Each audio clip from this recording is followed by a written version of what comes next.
Hello everyone, and welcome to Tokens and Heft. I'm Lincoln, and this week we are taking a look at Ladies and Gentlemen, a game of Victorian values and crazy stuff.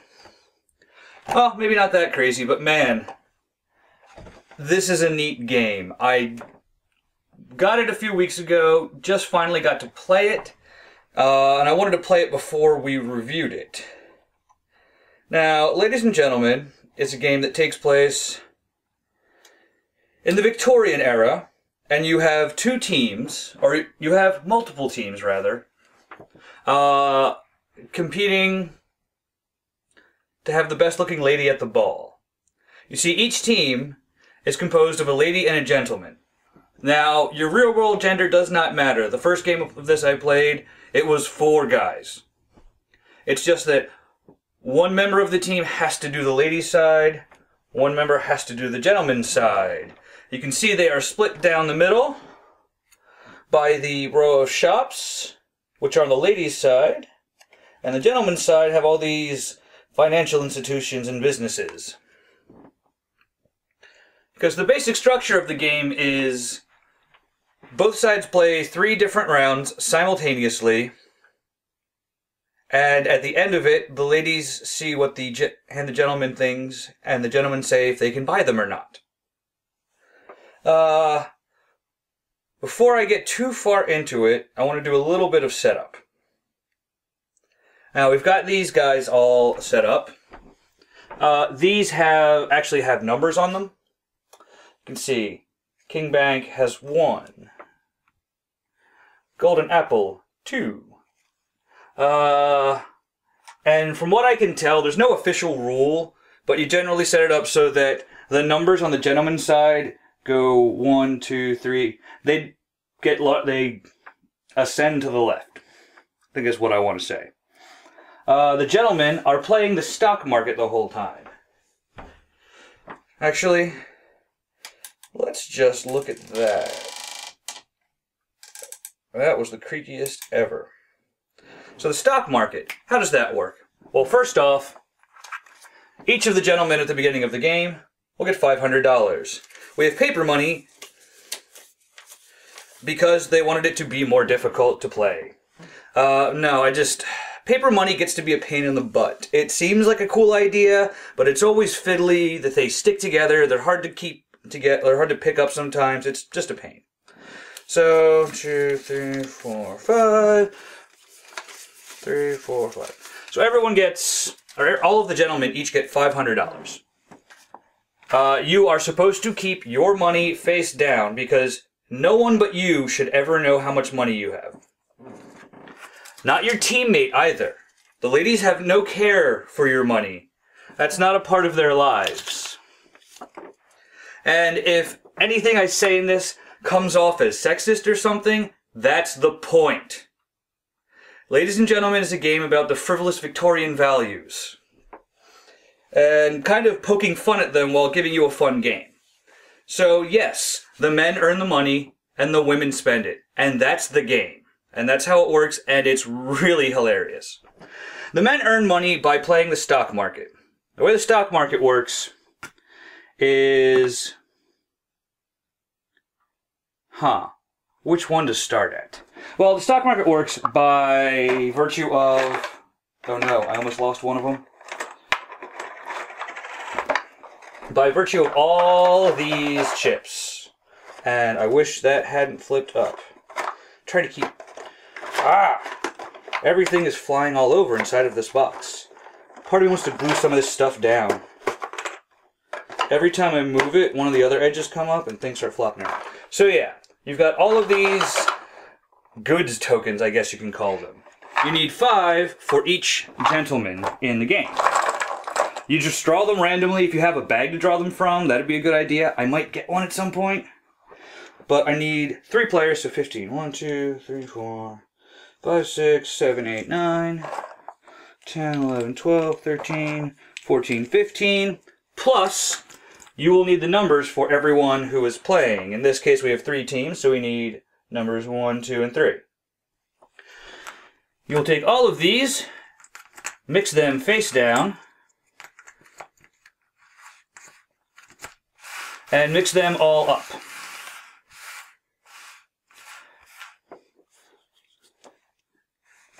Also, a little bit of additional setup.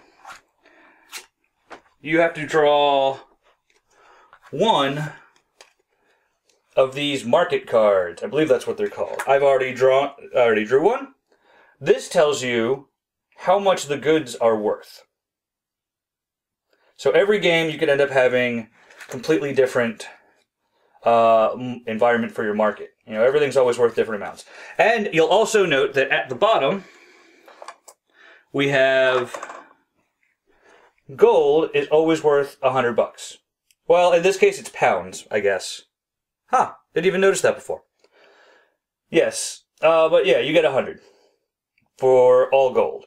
The way all of them work is there's 3 that are worth 100, gold's always worth 100, and then there's 2 at the top that are better. Gold is always worth 100 because gold also counts as any good when you're fulfilling a contract. What's a contract? Well, these cards are the contract cards. If you have these goods at the appropriate phase, you can trade them in and get this bonus.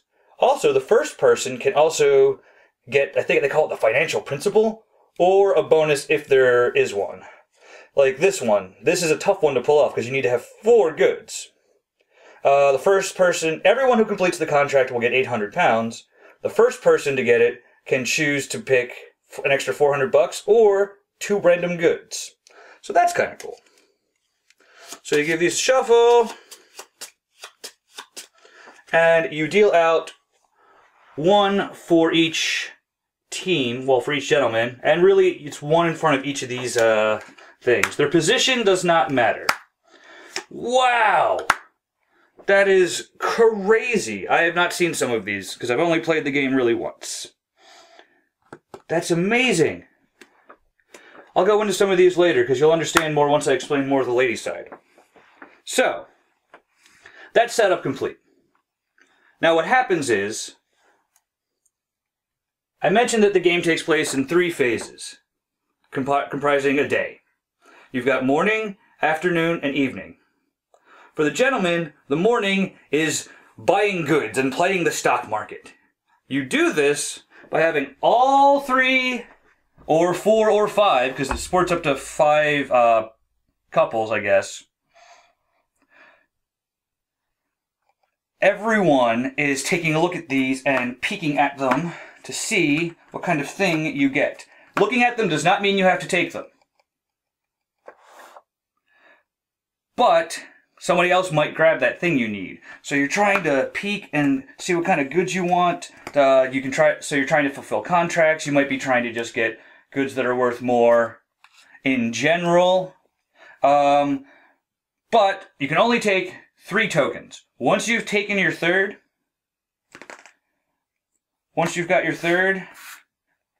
then you are done choosing things. Another thing to note is that I had those, where are they? I had those numbers in here. You want to get one of the numbers in your group of 3 that you choose, because this determines the order of play for the rest of the day, for the afternoon, and not so much the evening, because there's not really, but this determines the order of play for the afternoon and for the selling of goods and fulfilling contracts. So that helps you be the first one to complete contracts. The thing you have to worry about, though, is as soon as you've grabbed a number, you're done, even if it's your first or second thing. So you'll end up like maybe seeing the one, but you need to grab like 2 other goods first, and then you try and find where you put it again, but maybe someone else has it. Oh, there's 2. It's a hectic grab bag of fun. You know, and there's no timer or anything, because you've got a natural time limit, and it doesn't take that long. Everyone's frantically going over everything. And once everyone has 3, or at least has completed, that's the morning. In the afternoon, it's incredibly simple. You either sell goods directly for how much they are worth, or you trade in the goods listed on one of the contract cards to fulfill the contract. And then you earn money. And that is all. And then, at the evening, what happens is the ladies who have been out doing all of their shopping and such during the day, they will show you or hand you the cards that represent the items they ordered that day. You get to take a look at your pile of money and decide what you can and cannot afford to purchase for your lovely lady. You have 3 options. You can pay the full price for the good and give it back to her. She keeps it in front of her face up. It's part of her outfit for the ball. You can flat out say, we can't afford that, I don't want that, no, you're not getting that. It's up to you, and you can just say no, for whatever reason. And then whatever she handed you goes on the bottom of the appropriate deck of cards over here on the ladies' side. Your third option, however, is if you think you can get it in a round or two, or if you want to buy that card but you can't quite afford it yet, you can give it back to your lady with 100 under it. And then when she gives it back to you next time, that 100 comes with and contributes to paying the cost. And you can do that multiple rounds. So you could, at 1, 2, so say 3 rounds in a row, you put 100 under something. And then when it comes back to you in that 4th round, 300 of it's already been paid off. You can't go higher than 100 at a time. You can't, you can't pay for half of it and then put it back and then pay the other half later. You have to, when you put it on like layaways, how I think of it, it's just 100 at a time. Doesn't matter how much you pay for it in total, but 100 at a time. That is the incredibly easy and simple side of the gentleman's. That's all they have to do. Get goods, sell them, complete contracts, and earn money, and pay for your lady's things. When a contract's completed, everyone gets a chance to complete it that round, but at the end of the round, it goes away, and you just draw a new one. I don't know if you keep a discard pile or if you put them at the bottom. I'm not sure at the moment. So now, let's rotate the camera, and we will take a look at the ladies' side of the game.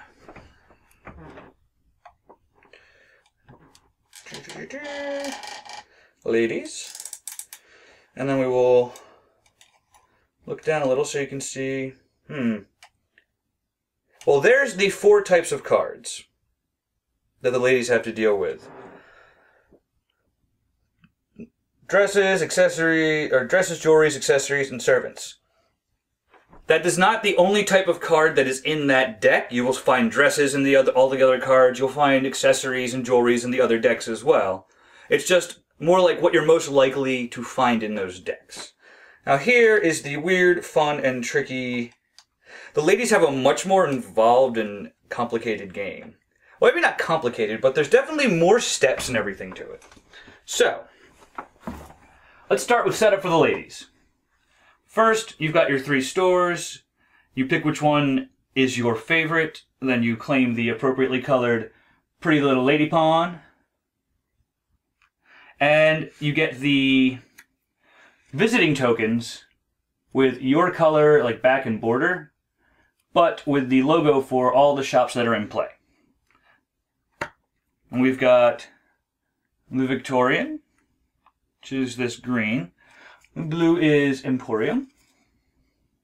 And the pink is Spencer. So the ladies have a visiting marker for each of those, including their own. You do not own the shop. This is called your favorite shop. It's what you like the most. You help them out. You help them choose what to sell. So, before we start, we have to take these artisan cards and separate them into their 4 types. There's one type, or there's, let's see, 1, 2, 3, 4, 5 cards for each type of card over here. You know, blue, yellow, green, and the black and white servants. So what you do is you shuffle up each individual thing, each individual type, and deal out 1 card for each lady. Take the next type, do the same. 3 more cards. And you'll do this till you've got done so for all 4 types of cards. And then you will shuffle all of these up and deal them out to the ladies one at a time until they're all even, which they should be. Everyone should have 4 cards at the by the time you're dealing all of this out. I will put these back over here by the box. So we've got this stack of, should be 12 cards, 3 sets of 4. I'm trying to do a shuffle here. Kind of going quick. Plus, I have the mutant power of de-randomizing cards. It's fun. I played Werewolf this weekend, and I was the moderator, dealing, shuffling, and running the game, and 3 times one guy got to be the werewolf out of like 6 or 7 games, and the one girl, she got to be a werewolf at least twice. It wasn't statistically optimal. So we've got all these cards taken care of. 1, 2, 3, 4. Now they each have 4 cards. These cards are going to be used to fill up all the other stuff. And really quick, I'm going to move these away because each of the ladies should kind of have these in front of them. Alright. So, that's the setup for the ladies. We're ready to begin. First thing that happens, or at least, okay, morning. Morning for the ladies is, and I'm going to be just representing the pink one because it's the first one I grabbed and it's farthest to the left and all that. You look at your cards and you help the shop, your favorite shop, decide what to sell that day.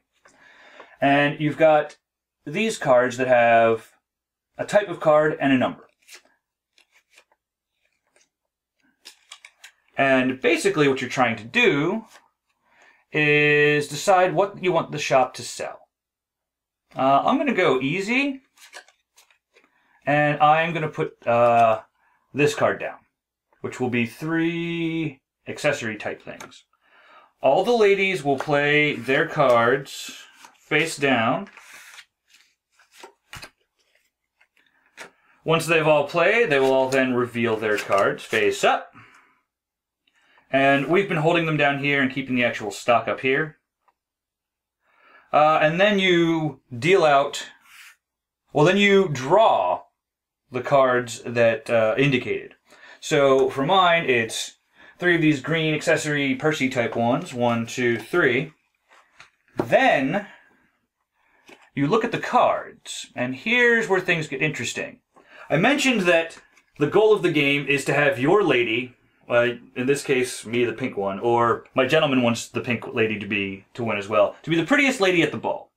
You do that by, all of these have stars at the bottom, which represent how elegant and pretty and lovely each piece is. Now, you'll see, accessories are different, and you can have multiple types of one, you can have different types of one card. Your dress can be made up of any number of things, really. The only real rule, you can't have 2 of an item. So you can't have 2 dresses. I couldn't have 2 fans, but I could have a fan and these shoes. Like, it's a strange thing about the game. There's no real indicator, except that you obviously look at it and know. So like, oh, that's a coat, that's obviously not a dress. Those are earrings, that's a necklace. And you kind of just have to think to yourself and figure it out. But it all makes sense and it's pretty easy. The backs of the cards are just what you're more likely to find. Which is true because we got all accessories in this. 2 fans and this lovely shoe. You see on the side, we have this little designer. Here we have 2 designers. It's a little collaboration. There's just 1 designer. I forget their names right now. But you can only have 2 designers in your completed outfit when you go to the ball. So, I cannot use... Actually, never mind. I was going to say I can't use both of these, but I can't use them anyway because they're both fans. But say these shoes down here had this icon. I would have to choose between the shoes and this because with those 2 designers, theoretical designers, here, I wouldn't be able to put in this third designer. There's only 3 designers, so it's not too hectic. But, back to what we're doing. This says how many cards you draw. You draw them, and then you set up the store. You take one card, and that's going to be in the window. That's what everyone sees. So you choose that. You take the rest of the cards and place them face down in the shop, and then the window card, or the card you're putting in the window, that item goes up on top, face up, so that everyone else can see. Let's real quick do the others. 1, 2, 3, 4, 5. And see, we've got a whole bunch of... We've got, I guess that's a brooch, some earrings, a necklace, another kind of crazy necklace. Kablam. Just notice what time it is. This review might run longer than I like. I'll do this. 1, 2, 3, 4, 5. Ooh, an umbrella. Yeah. Umbrella. There's purses and fans and things. And this is all still the morning. Then, after you've done all of that, each lady takes their fancy where do I want to go, their visiting markers here, and they choose which store they want to go to in secret and keep it hidden. And that's the morning. In the afternoon, the ladies play wherever they're going, move their figures there. She's staying at her own shop. She's going over here, and she's also staying there. Now, here's where turn order comes in mind. And the turn order, remember, for the afternoon, is determined by how the men did, or the gentlemen did, with the stock market, if they got any of those little turn order markers. So, what happens is, if there are multiple ladies at a store, whoever's higher in the order determined by the men, gets to pick up the whole stack of cards, look through them, and choose one they'd like to order. Then they hand it to the next person, who is at the shop. They look through them and can pick things, then they can hand it back to the other person, and they can actually they can pick everything if they want. After that, they've all got what the individual cards they want for this and that. They get all of their little visiting markers back. And that's really all the afternoon is for the ladies, is going in and picking what they would like to buy. And then, at the end of the day, you take, a card or two, and you hand that over to your gentleman.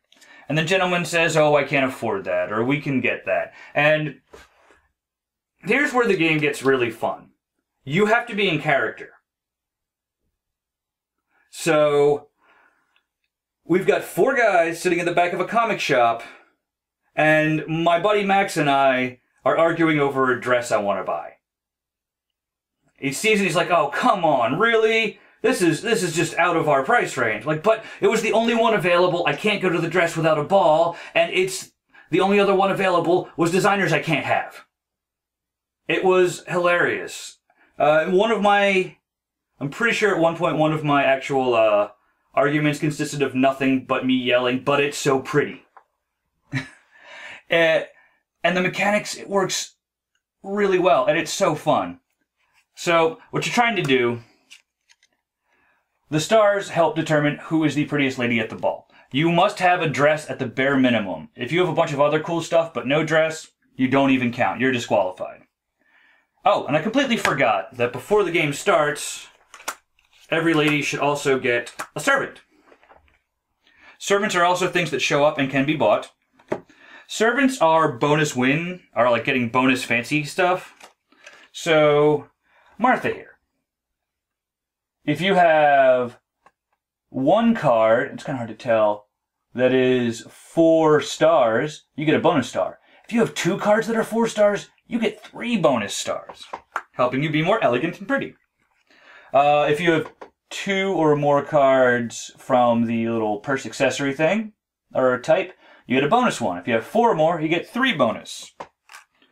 And Myrtle here, looks like if you have a glove, a tiara, and shoes, or Oh, if you have one of these three, and it probably is the specific items. If you have one of these three types of items, you'll get a star. If you have all three, you get 3 extra stars for your prettiness.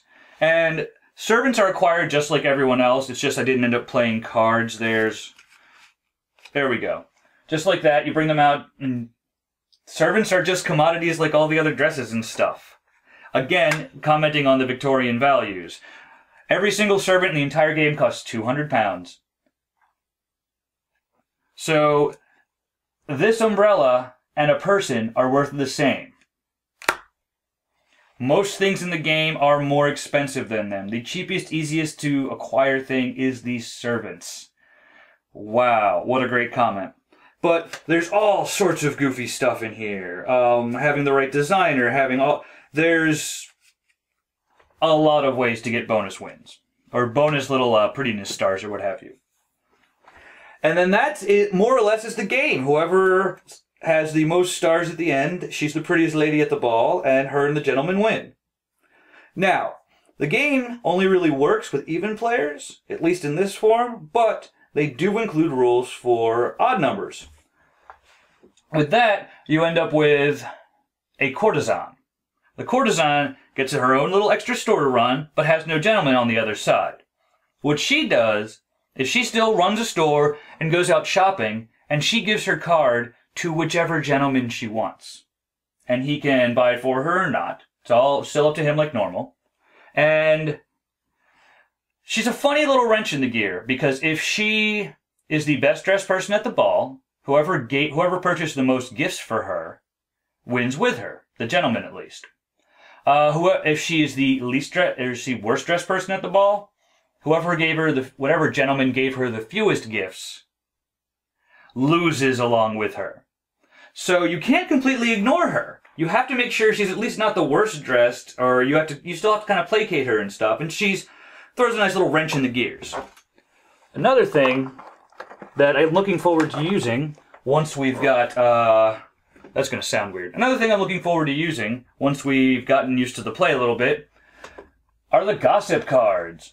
Gossip cards are kind of like, if you have more of something than another person, you can play these cards on someone, and they're like -1 star. The kicker with these is, you have to hand them over with a catty remark. Like, where's some fun ones? Where's the one that was really easy? Okay, yeah. So, if I have 4 or more servants, and they have 2 or fewer, you can hand this over like, oh, don't worry, you still look good even though you can't find good help. Little tiny catty remarks like that. I think it's going to be really fun when we finally get to throw it in. This game is ridiculous, and I absolutely love it. I cannot wait to play this again. It's a ton of fun. It was surprisingly easy to teach and get us playing, despite everything that's involved. And we had an unexpected amount of fun. We enjoyed this far more than we thought we would. I knew it would be a good time. I could tell from the rules that the mechanics would work out nice. But we were legitimately, we're still talking about it and bringing it up a few days later. When are we going to do that again? We need to play that again. That was a ton of fun. And it was. It's really, really great. So, I highly, highly recommend this game. This has been, ladies and gentlemen, I'm Lincoln. This has been Tokens and Heft. Thank you all, and I will see you next time.